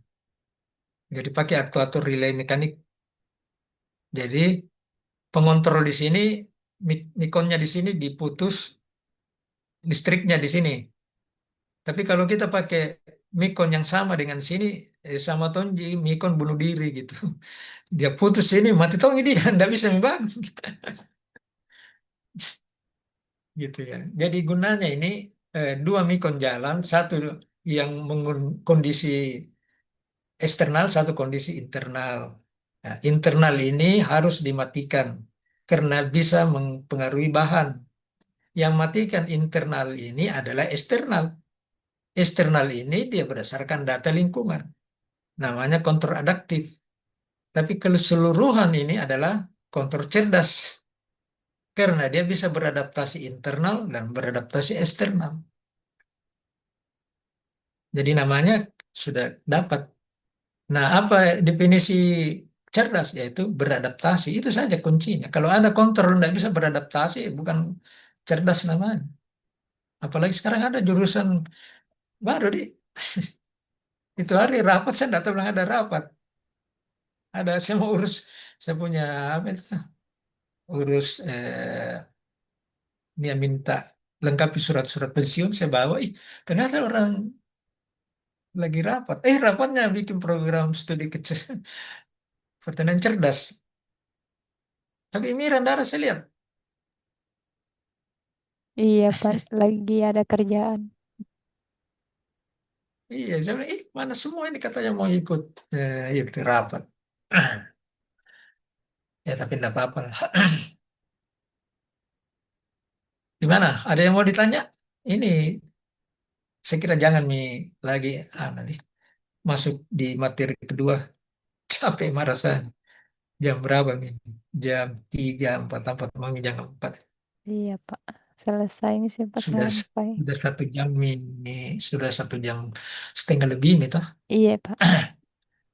Iya, sudah lewat nih. Memang enggak bisa saya bilang. Ini enggak bisa 2 materi karena ini panjang penjelasannya. Dan di sini ada penilaian.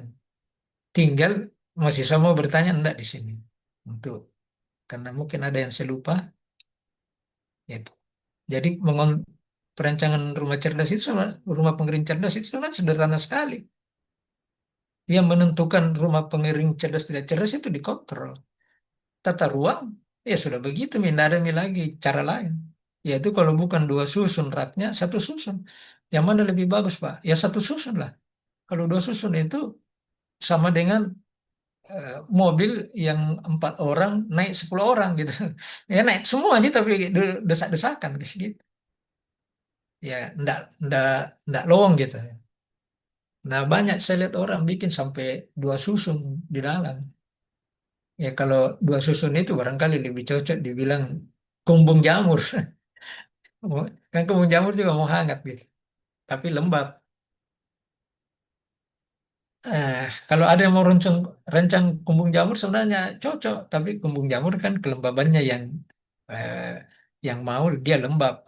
Nah, jadi ada energi tambahan dan uap tambahan. Tapi kalau ini mau energi masuk, kelembabannya dibuang gitu. Jadi ada kebalikan-kebalikan. Ada yang dulu ikut punyanya Sulikmah. Kan sudah nih selesai toh Sulikmah. Rumah pengering juga kalau tidak salah. Ada yang ikut. Masa tidak ada yang ngikutin anak S2? Tidak, Tidak Pak. bisa. Hah? Kecil ke suara. Tidak ada, Pak. Oh, tidak ada yang ikut.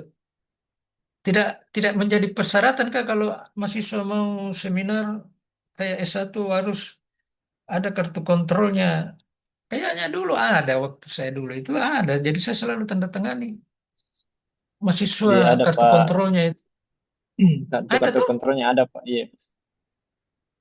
Nggak Cuman bisa kok seminar kalau tidak ada, tidak pernah kok ikut seminar.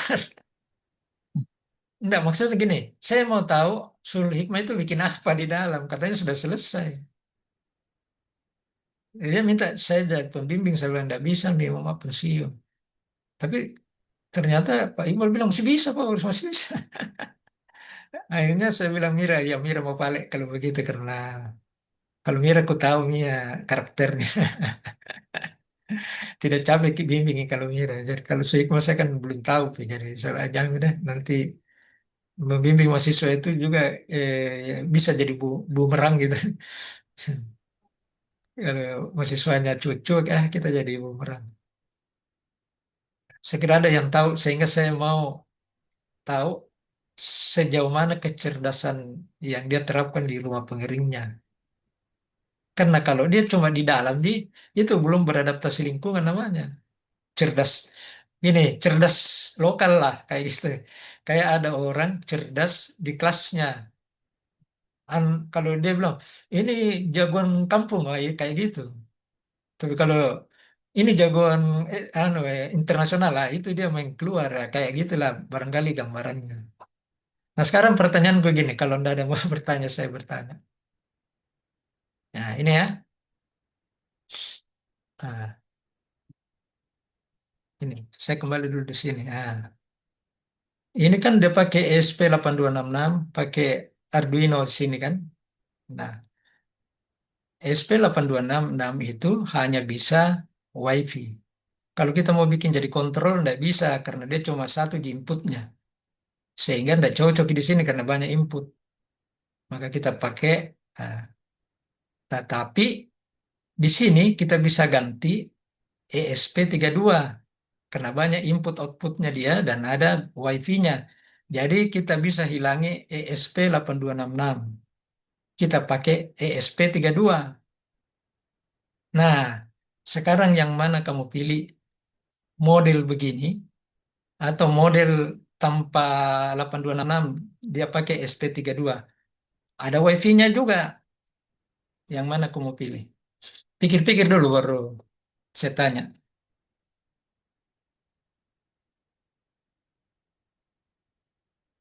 Yang mana Anda pilih?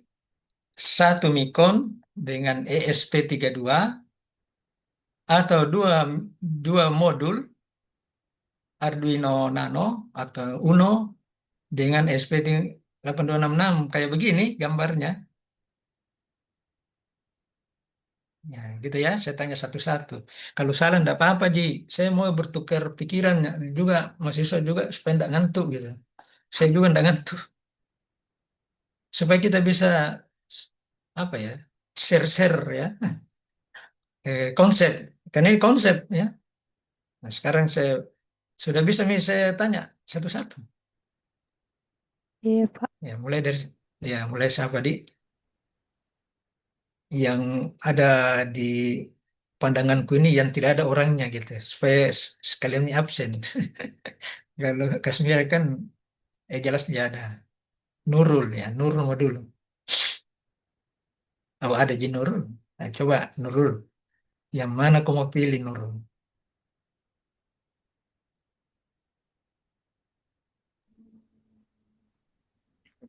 Satu atau dua? IF, Satu modul atau dua modul? ISP32. Kalau satu modul SP32 di sini. Pakai WiFi Iya, juga Pak, sama, begini ISP32. juga, tapi SP32. Ada alasannya?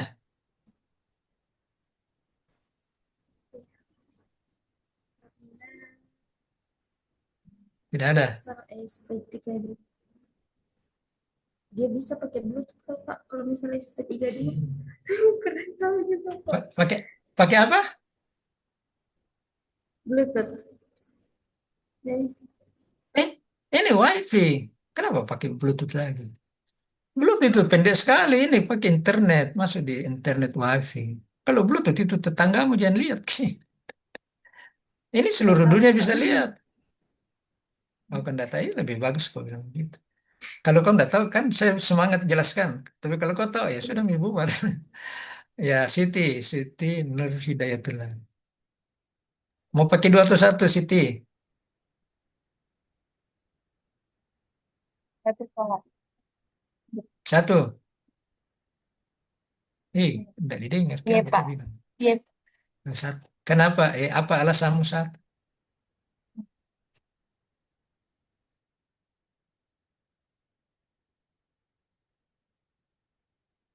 Gimana? Tidak tahu ini apa. Ini pilihan Kindandek di kalau begitu. Ya harus kasih tahu dong.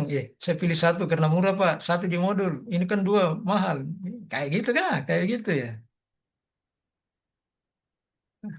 Bagaimana? Siti? Masih ada ke Siti tuh? Masih, Pak. Oh, kira enggak ada.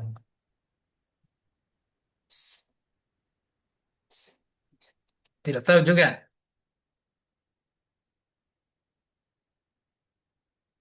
Enggak, Halo. Pak.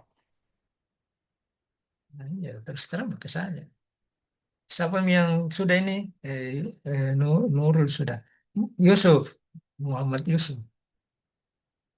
Supaya kau tidak Iya, Pak. ngantuk Yusuf. Apa ya? Iya. Iya. Apa? Kau iya langsung tidak. Eh, Pilihanmu mana? Satu modul oh, iya. 8 32 atau dua? Yang digambar ini dua modul. Ini pilihannya satu saja, Pak. Satu saja alasannya karena Eh, untuk lebih mudah saja Pak untuk jadi satu yang jadi Mudah, murah, mudah.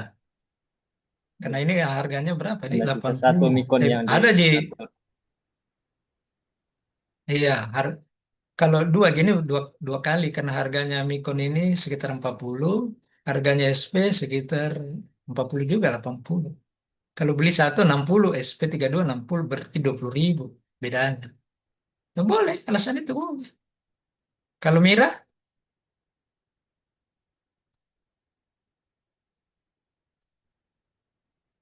Mira, tidak goyang-goyang. Oh, sorry Pak, lupa tekan audionya. Kalau Oh, saya Pak pakai dua modul modul. karena kan Ada, kita ya. buat sistem cerdas. Kalau yang satunya itu fokus untuk pengukuran itu yang lingkungan Pak yang adaptif. Jadi nanti kita bisa eh, menonaktifkan salah satu modul mungkin karena sudah ada kontrol cerdas di dalam, Pak. Nah, tetap kalau SP untuk WiFi itu tetap bekerja karena kita butuh data real time-nya. Hmm. Ya, alasan. Oke, saya belum bilang benar salah ya. Nanti kau bandingkan dengan penjelasanku. Oh iya, Pak. Sudah? Sudah? Iya, Pak. Kalau saya begitu, Pak. Pakai dua. Iya, iya, cocok. Terus apa yang enggak? Akid, akid. Pakai satu, Pak. Alasannya? Karena kalau misalkan ISP32 dijadikan pengontrol, dia lebih ketika mau ditambahkan monitoring, itu programnya saja diubah, tidak perlu menambahkan komponen lain. Hmm. Sama dengan pendapatnya Yusuf. Lebih mudah, simple. Oke ya. Jadi ada dua pertimbangan di sini dari sisi fungsi dan dari sisi kemudahan. Juga harga. Ya, sekarang kita berpikir bagaimana sistem kita. Coba saya kasih gambaran ya, nanti kau sendiri yang menentukan. Saya gambar gini. Analoginya. Dan dulu di mana kan ini pulpennya ini kan. Eh, sebentar dulu. Saya mau gambar tapi saya cari ke pulpennya dulu di mana. Oh ini ada. Nah gini ya. Jadi saya bikin analogi dan saya hubungkan dengan ini. Nah, ini kawasan. Bisa juga ini kampus boleh. Industri ya. Di sini ada yang menghasilkan sesuatu produk. Nah, ini yang Anda maksud ya. Kemudian di kawasan industri itu di luar ada Sapam. Kita sebut S saja ya. Di sini pekerja. Nah, ini sistem ini kita Sapam itu adalah ESP. Nah, sistem ini kalau ada pekerja sakit, maka Sapam P melapor, ada pekerja sakit. Kalau dia tidak lapor, produksi tidak jalan. Sakit ganti. Nah, gitu kan?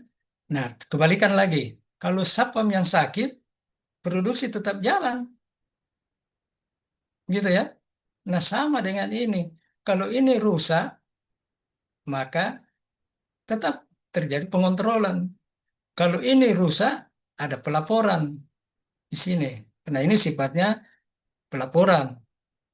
Nah, kalau satu saja, ini saja satu, kalau terjadi kerusakan di sini, tidak ada sapamnya, pekerja saja, siapa yang mau melapor? Produksi berhenti. Diatomi sapam, diatomi pekerja. Terus sapamnya sakit. Siapa yang mau kerja? Tidak ada yang melapor. Nah, begitulah konsepnya ini. Jadi, walaupun mahal cuma 20.000 bedanya, lebih bagus dia begini. Karena fungsinya berbeda. Kalau dia begini, ini fungsinya mengontrol saja. Apa yang terjadi kontrol. Ini sifatnya pemantau. Sama dengan Sapam tadi. Gitu. Sapam inilah yang melakukan cek and recheck ke dalam. Oh, pekerja jalan Ji. Gitu ya. Tapi Sapam bisa juga sakit. Nah, kalau sakit Sapamnya atau ini rusak, tetap terjadi proses. Tidak ada berhenti. Nah, konsep ini saya pernah tanya GPT pilih seperti yang kau bilang. Enggak, harus satu, karena mudah, gampang programnya, tinggal diganti ini. Itu pendapatnya GPT. Saya saya bertengkar kecil-kecilan, tidak, kamu konsep salah, saya bilang. Masih ada di sini diskusi. Saya kasih saya kasih contoh ini, dia bilang, iya benar ya, konsepmu itu yang dipakai di industri-industri besar, dia bilang. Sistem apa itu? Sistem jenjang bertangga gitu, kontur bertangga. SKD, apa itu istilah, saya lupa lagi. Itu yang dipakai di industri begitu. Jadi konsepmu itu benar. Kalau proyek-proyek kecil saja, ya enggak apa-apa kayak begitu. Tapi kalau dia sudah skala industri, dia sudah harus dipikirkan kayak model begini. Begitu ya. Bagaimana pendapatmu? Jadi menurut Mira betul, tapi barangkali Mira tidak kasih analogi jadi, tapi begitu yang benarnya. Harus dua, karena fungsinya berbeda. Untuk kalau tidak ada ini, kan tidak apa-apa. Tapi kalau tidak ada ini, tidak jalan. Tapi dia tuh sapamnya, dia tuh pekerjaannya, ya hati-hati. Sapamnya sakit, tidak jalan. Pekerjaannya sakit, dia tidak boleh. Tidak boleh kayak gitu konsep yang diterapkan. Nah, yang lucu juga punya akit dulu. Pengontrolnya tidak ada, pengontrolnya itu di SP.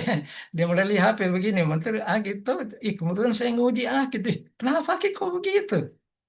Jadi ikan mau makan tidak makan tergantung wifi. Dia pakai, iya Pak. Berarti nyawanya ikanmu tergantung dari pulsamu, tergantung dari kotamu. Betul kan Kik? Begitu dulu toh? Iya dulu begitu Pak. Ya, jangan kok begitu lagi ya. Karena Iya. itu konsep salah. Kalau dikontrol, kontrol itu harus mandiri. Begini mandiri. Kalau ada pun nanti kamu bikin di luar itu sebagai aksesoris, sebagai sapam gitu. Jadi tetap ya mau jalan. Tiba-tiba, semua ikanku deh.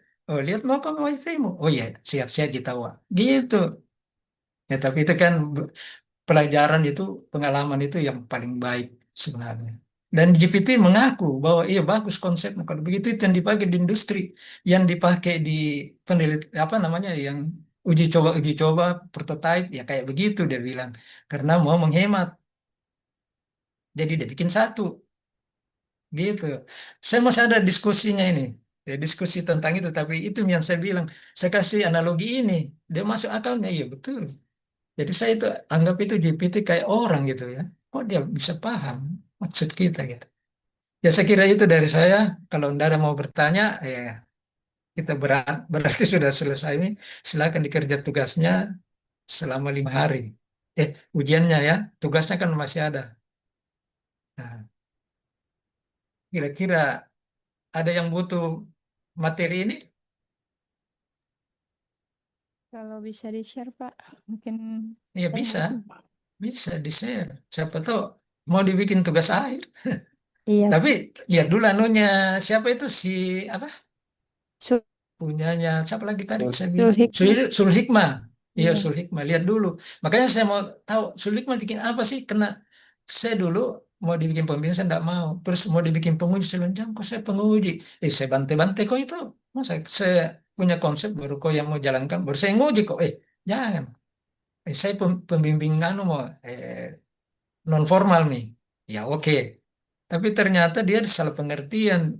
Dia kasih saya tesisnya, proposalnya, Pak, ini riset. Tidak boleh begitu, Sulikma. Ada pembimbingmu. Pembimbingmu nih. Kau tanya misalnya apa yang kau butuhkan. Nanti saya bantu, tapi jangan kok saya periksa dulu. Apa Mina bilang itu pembimbingmu? Hmm, Gitu ya. Akhirnya dia tidak datang-datang. Mungkin dia tersinggung atau apa. Datanglah. Saya cuma kasih tahu, tidak boleh begitu. Kecuali kalau pembimbingmu yang kasih, Kak. Favoris periksa dulu. Boleh. Baru pembimbingmu itu kan profesor, masa saya mau periksa profesor? Jadi saya bilang, kasih tanya apa yang kau butuh kah? Kita diskusi ini saja, apa yang kurang, apa yang kau butuh, apa kau tidak tahu. Tidak datang-datang lagi, ya sudah. Makanya saya penasaran mau tahu. Terakhir itu ada mahasiswa bilang, ada dulu mahasiswa S2 sudah pakai itu Pak, kan minta izin di belakang pakai Expam. Eh, gitu ada rumah pengiringnya katanya gitu. Wih, sulit mah itu. sudah selesai mikir. Ya sudah, ya nanti saya share ke satu saja ke apa ke Mira, nanti Mira yang share ke yang lain. Karena tidak ada grupnya tuh. Iya, Pak.